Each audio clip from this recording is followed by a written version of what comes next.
there, it's Rachel here from Bush Edge Homesteading Australia, and I thought I'd do a bit of a video showing what our food preservation area in our kitchen kind of looks like between the start of the harvest season versus what it looks like when we get to the end of the harvest season. Now, it is now January in 2023, it's just kind of kicked over, and that means we've actually used up a lot of our product. So things that we've had jarred up, that they're pretty much gone. And so for us at the start of harvest season, things tend to be running pretty lean because we tend to use up a lot of the products that we have each year. We don't can here for long-term storage, so I don't tend to end up with huge amounts of jarred products on my shelves. What we do is we can when things are in abundance, and then when things are not in season, we eat them up. So that's why things are looking pretty lean at this time of the year. But this is what we've got left so far, and we've also got some of our early harvest for this year as well. We've got things like, well, there's some blackberry jam. We've got some, sorry, let's start off with this one, some blackberry vinegar that I've got left over from the last year harvest. There's a bit of blackberry jam and also some strawberry jam that I've very recently jarred up.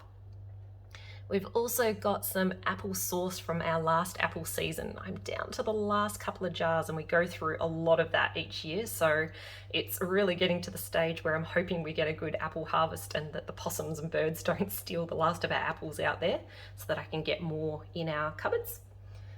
There's also one last jar of our mandarin jam from last year. And also some quince syrup. So I did a lot of quince syrup, which meant that I didn't need to, I did a lot of quince syrup in 2021, which meant I didn't need to do any last year.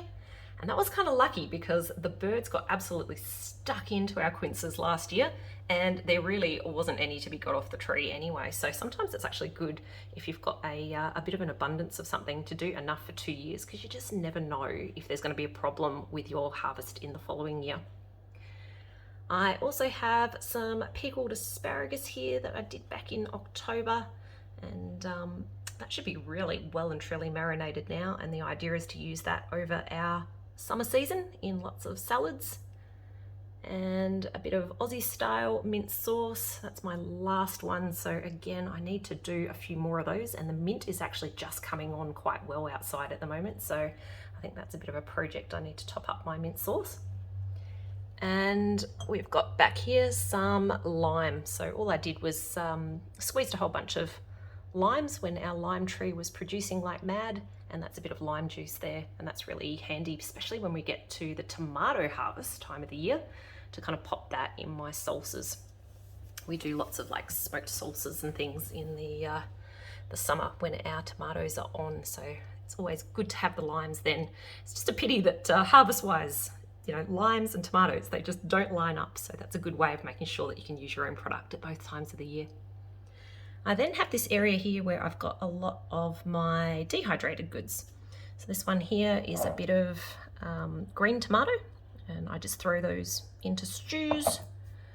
Some celery, so this is the 2022 celery that I've just popped in the dehydrator and dehydrated up. I've got a bit of a fish coating mix, so when those limes are in abundance each year, I like to dehydrate a bunch of those, also dehydrate onion and garlic and things like that, and a few other goodies, and I make my own fish coating, and we really like that, so there's a couple of jars of that in here. Persimmons are absolutely amazing. They're like nature's candy, and when you dehydrate those, they are an absolutely delicious snack, and that's what these ones are here.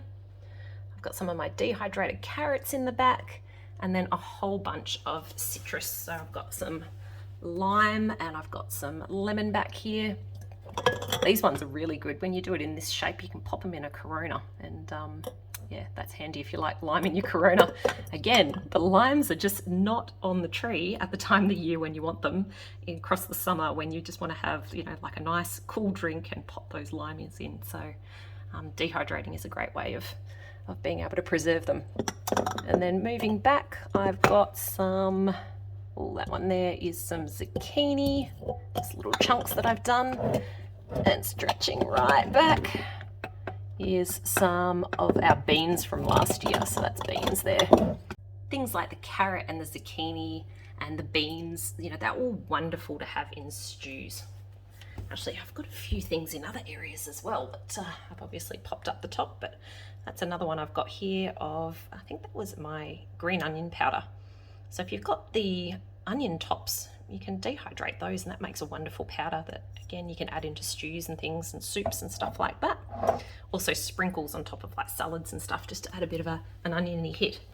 But as you can see, it's pretty lean at the moment, and that's not uncommon for us at this time of the year because we have eaten a lot of our stuff up across the winter time, and hopefully soon we have a good harvest and can start filling this up again.